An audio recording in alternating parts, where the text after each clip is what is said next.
Welcome to our channel learn and grow. आज का जो हमारा टॉपिक है वो है physical properties of group 17 element, जो कि हेलोजन फैमिली होती है। हेलोजन फैमिली कौन सी होती है? ग्रुप 17 के जो एलिमेंट्स होते हैं कौन से? फ्लोरीन, क्लोरीन, ब्रोमीन, आयोडीन, ये जो है ग्रुप 17 के एलिमेंट्स होते हैं। तो इसकी जो फिज़िकल प्रॉपर्टीज़ कर रहे हैं, सबसे पहले होती है इसकी फर्स्ट प्रॉपर्टी है एटॉमिसिटी। एटॉमिसिटी क्या होता है कि जो हर एक हेलोजन होता है, चाहे हम किसी भी हेलोजन की बात करें, सबको एक इलेक्ट्रॉन की ज़रूरत होती है अपनी आउटर मोस्ट शेल को कंप्लीट करने के लिए और जो नियरेस्ट गैस कॉन्फ़िगरेशन पाने के लिए। तो हेलोजन्स जो होते हैं वो बहुत ज़्यादा रिएक्टिव होते हैं। तो हेलोजन्स क्या होते हैं? बहुत ज़्यादा रिएक्टिव होते हैं। इसमें हर एक हेलोजन के पास एक सिंगल अनपेयर इलेक्ट्रॉन होता है। Single unpaired electron.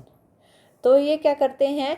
Covalent bond बना लेते हैं किसी दूसरे एटम के साथ, यानी कि शेयर करके अपने इलेक्ट्रॉन को कोवेलेंट बॉन्ड बना लेते हैं। तो जो सारे हेलोजन्स होते हैं वो डाई एटॉमिक मॉलिक्यूल की फॉर्म में होते हैं, डायटॉमिक मॉलिक्यूल्स की फॉर्म में होते हैं। तो यह है first atomicity. Next second number पे है फिज़िकल स्टेट। फिज़िकल स्टेट में मेल्टिंग पॉइंट आता है, बॉइलिंग पॉइंट आता है। देखिए, जो सारे हेलोजन्स होते हैं वो डाई एटॉमिक मॉलिक्यूल फॉर्म में होते हैं।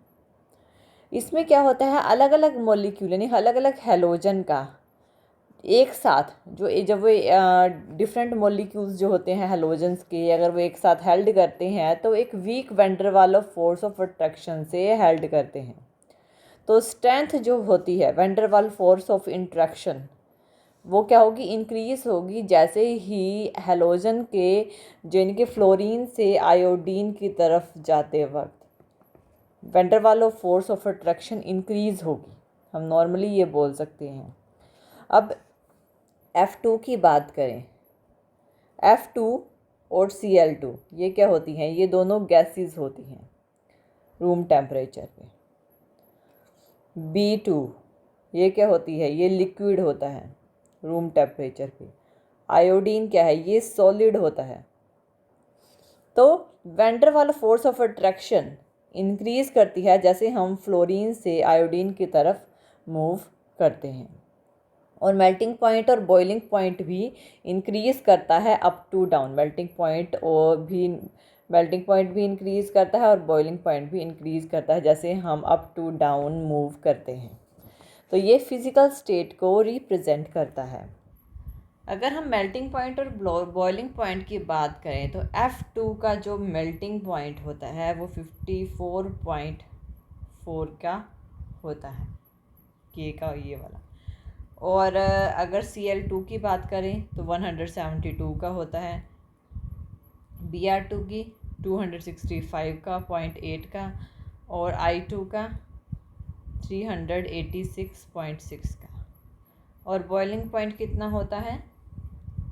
84.9 F2 का, 239 Cl2 का, 332.5 Br2 का, और I2 का 458.2 होता है। तो ये जो रिप्रेजेंट करते हैं कि इनके मेल्टिंग और बॉइलिंग पॉइंट्स को रिप्रेजेंट करते हैं फ्लोरीन, क्लोरीन, ब्रोमीन, आयोडीन के। तो इनके मेल्टिंग और बॉइलिंग पॉइंट रिप्रेजेंट करते हैं। तो इनकी फिज़िकल स्टेट रिप्रेजेंट होती है कि ये दोनों गैसेस होती हैं, ये लिक्विड होते हैं और ये सॉलिड होता है। थर्ड पॉइंट है इसका नॉन मेटेलिक कैरेक्टरिस्टिक्स। देखिए, इसमें हाई आयनाइजेशन एंथैल्पी होती है। इन एलिमेंट्स में हाई आयनाइजेशन एंथैल्पी होती है और हाई इलेक्ट्रोनेगेटिविटी होती है। इलेक्ट्रोनेगेटिविटी इनमें होती है। तो नॉन मेटेलिक कैरेक्टरिस्टिक्स जो सारे हेलोजन होते हैं ना, फ्लोरीन से आयोडीन तक, इनमें सब में नॉन मेटेलिक कैरेक्टरिस्टिक्स होती हैं। फ्लोरीन से लेके जब आयोडीन तक हम मूव करते हैं, नॉन नेचर इनका यही होता है। नॉन मेटेलिक कैरेक्टरिस्टिक्स डिक्रीज़ करती हैं जैसे ही हम ग्रुप 2 डाउनवर्ड डायरेक्शन में मूव करते हैं। क्या होता है, नॉन मेटेलिक कैरेक्टरिस्टिक्स डिक्रीज़ करती हैं। जैसे कि अभी अभी हमने किया था कि आयोडीन सॉलिड फॉर्म में होता है, और ये क्या होता है, ICl की फॉर्म में भी पाया जाता है, ICl3 की फॉर्मेशन में भी, अलग अलग कंपाउंड की फॉर्म में पाया जाता है। और ये पॉजिटिव आयंस में भी इसका जो फॉर्मेशन होती है, जिसमें इन दोनों में ये पॉजिटिव आयन की फॉर्मेशन करते हैं, यानी कि I पॉजिटिव की और I3 पॉजिटिव की को रिप्रेजेंट करते हैं। नॉर्मली ये जो बाकी हैलोजेंस होते हैं ना, फ्लोरीन, क्लोरीन, ब्रोमीन, ये गेन करते हैं क्योंकि इनके पास आउटर मोस्ट शेल में अपनी आउटर मोस्ट शेल कंप्लीट करने के लिए एक इलेक्ट्रॉन की ज़रूरत होती है। लेकिन आयोडीन पॉजिटिव और 3 पॉजिटिव फॉर्म में भी रिएक्ट कर जाता है ICl और ICl3 के साथ। नेक्स्ट है enthalpy of dissociation. Enthalpy of dissociation में क्या होता है, 4 नंबर पे है कि बॉन्ड की जो डिसोसिएशन होगी, फ्लोरीन फ्लोरीन डिसोसिएशन कितनी होगी। डिसोसिएशन डिक्रीज़ करती है जैसे जैसे डिस्टेंस जो है इंक्रीज़ करता है, यानी कि F2 से जब I2 तक मूव करते हैं डिसोसिएशन डिक्रीज़ करेगी जैसे डिस्टेंस इंक्रीज़ करेगा, क्योंकि साइज़ बड़ा हो जाता है। साइज़ बड़ा होने से क्या होगा, जैसे जैसे साइज़ बड़ा होता चला जाएगा वैसे वैसे डिसोसिएशन क्या होगी, डिक्रीज़ होगी। फ्लोरीन की जो डिसोसिएशन होती है, यानी F और F बॉन्ड की, ये स्मॉल होती है क्योंकि इलेक्ट्रॉन इलेक्ट्रॉन रिपल्शन की वजह से जो आयन के जो पेयर्स होते हैं उस पर कितनी रिपल्शन हो रही है और किस तरह कितना डिस्टेंस है, कितनी फोर्स है, ये सब कुछ डिपेंड करती है।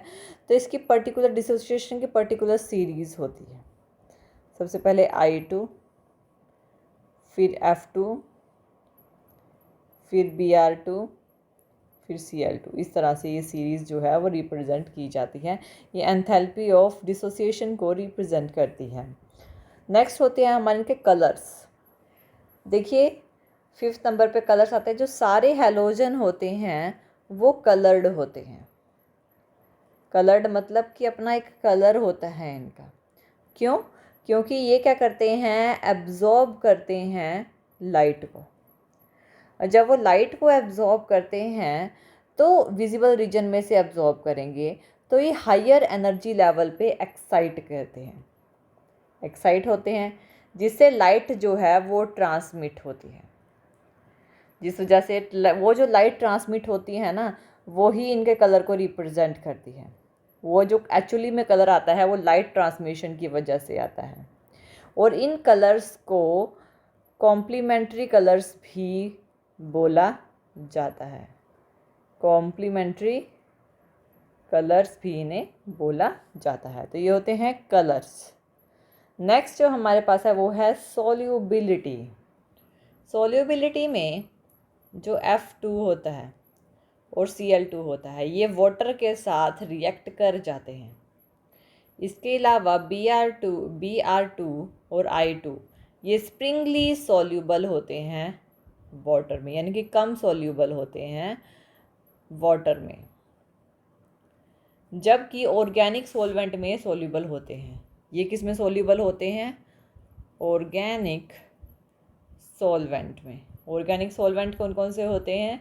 जैसे कि यहाँ पे कार्बन टेट्रा क्लोराइड, क्लोरोफॉर्म, इन सब में ये बेंजीन, हेक्सेन, यहाँ पे क्या होते हैं, इसमें ये सॉल्यूबल होते हैं। और देखिए अगर कलर्स की बात करें तो कलर भी देख लेते हैं। फ्लोरीन का जो कलर होता है वो पेल येलो होता है। क्लोरीन का जो होता है वो ग्रीनिश येलो होता है, ग्रीनिश येलो। ब्रोमीन का ये रेडिश ब्राउन। आयोडीन का डीप वॉयलेट कलर होते हैं। इनके कलर्स को रिप्रेजेंट करते हैं। तो ये रिप्रेजेंट करते हैं कलर और उसकी सॉल्युबिलिटी को। नेक्स्ट है इनका नेचर। का नेचर कैसा होता है? देखिए अब हम लास्ट पॉइंट देख रहे हैं, नेचर। देखिए जो हमारे सारे हैलोजेंस हैं, हम जानते हैं कि हमारे हैलोजन को सिर्फ एक इलेक्ट्रॉन की ज़रूरत होती है, फिर वो नोबल गैस कॉन्फ़िगरेशन क्रिएट कर लेते हैं। तो ये क्या होते हैं? इनको सिर्फ एक इलेक्ट्रॉन की ज़रूरत होती है, तो ये गेन करते हैं, डोनेट नहीं करते। क्या करते हैं? गेन करते हैं।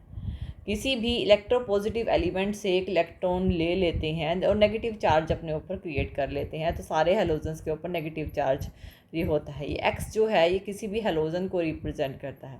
जैसे कि example Na positive Cl negative, Na अपना एक इलेक्ट्रॉन Cl को दे देता है, जिससे Na एक इलेक्ट्रॉन दे के सोडियम पॉजिटिव होता है, क्लोरीन नेगेटिव हो जाता है।